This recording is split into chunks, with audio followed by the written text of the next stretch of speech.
Ang bagong video tutorial natin ngayon ay tungkol naman sa pag-fix ng feeding problem sa Epson L3110. So nakikita natin dito, nag-red light yung paper notification. Yan. So madalas kapag ganito yung makita natin, nag-red light yung paper notification, so ibig sabihin out of paper siya. Pero hindi ganito yun ang problema niya. So kahit lagyan natin ng paper, hindi pa rin siya makapid. So ito yung problem na i-fix natin ngayon. So para ma-proof natin, subukan muna natin. Okay, so ito na yung paper. Yan. Tapos okay, resume natin. Pinutin natin ang resume button. Yan. So yan.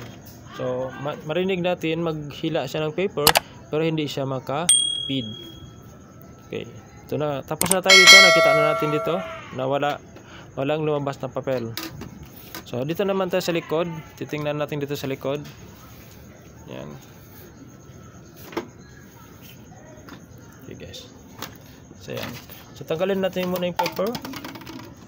Yan. Yan. So zoom natin ng konti. Yan. Okay guys. May makita natin dito.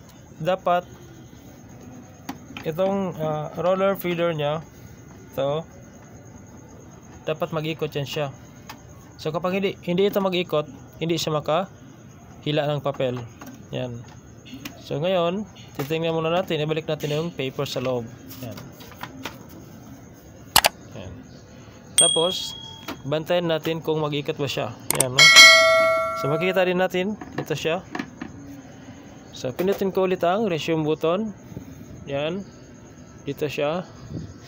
Yan. So bantayan natin itong roller feeder nya. Okay, so nakikita natin hindi siya mag-ikot kaya hindi siya maka-feed.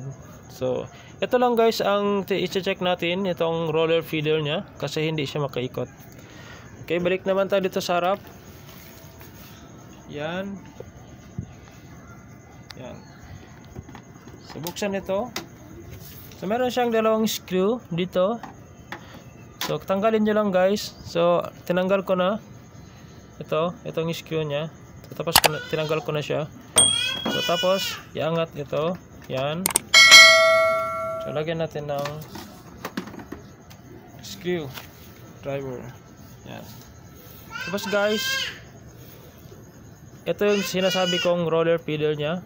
Yan. So dapat mag-ikot ito. Okay. Wait, I'm busy. Stay outside. Okay. So guys, ito, titingnan natin ito kasi hindi siya mag-ikot. Yan. So kapag ikutin ko yan, yan, matigas siya. Tingnan mo guys, bantayan nyo, lagay kong papel. Ito yung papel nya. Yan, ikutin ko yan para maka-feed siya. Yan, tingnan nyo. Yan. So ayaw matigas ito dito sa ditong banda. So titingnan natin dito naman sa loob. Dito banda. Yan, i-check natin kasi meron yang may spring diyan sa loob. Yan. Yan. Yan, ikutin natin. Yan. So ito yung spring niya guys. So ikutin natin kasi dapat kasi nakaganon yung spring, oh. Yan, oh, nakaganyan. So ayan, naka-compress siya, oh. Kita natin yan, naka-compress. Zoom natin. Yan. So dapat hindi ganito yung spring niya guys, nakaganon siya, oh. Ganyan, oh. Dapat nakaganyan siya. Yan. So nakita naman natin, yan, oh. Loose siya. Okay. So ikutin natin para makita natin. Ikutin natin. Yan.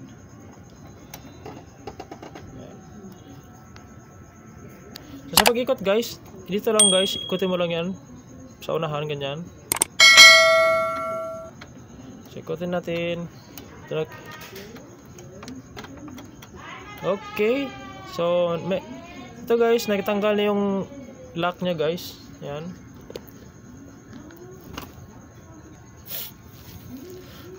So ito guys, nakita natin ito.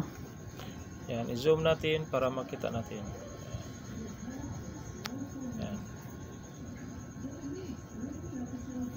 So nakita natin guys, ito natanggal siya sa lock niya. So ito yung lock niya, oh. Yan. So dapat kasi makapasok ito dito sa lock niya.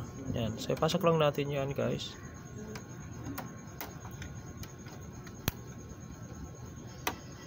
Yan. Okay, so nakapasok na guys. Ibalik natin, check natin kung makaikot siya. Ayan. Okay, natanggal. Natanggal ulit. Then balik natin ulit.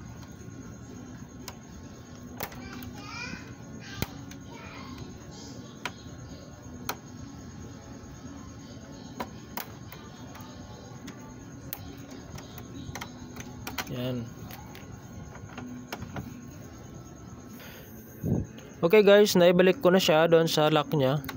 So, pwede na tayo mag-testing para malaman natin kung ayos na ba siya. Yan.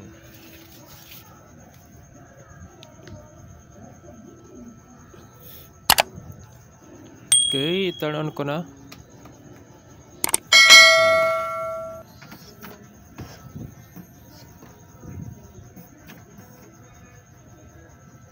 Yan. So, mag-test ako guys. Dito. Yan.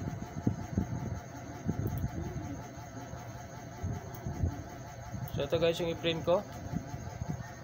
Itong 5 senses. Yan. Kung bago ka pa sa channel na ito at natulungan ka ng video na ito, huwag mo naman kalimutan pindutin ang subscribe button. At kung interesado ka sa ganitong content, pindutin mo na rin ang bell notification button para updated ka sa lahat ng latest kong upload. Okay.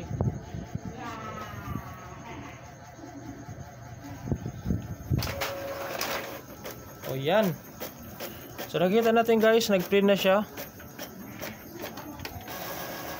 Okay. So successful guys. So yun talaga ang problem niya. Kaya hindi siya nakapid ng paper. So dito talaga. So wala nang iba. Wala na tayong ibang inayos. Dito lang. Kasi natanggal sa lock niya. So yun lang guys. So sana guys may natutunan ka sa maikli nating video. So hanggang dito na lang tayo guys. Kita-kits na lang tayo sa susunod kong video. Thanks for watching.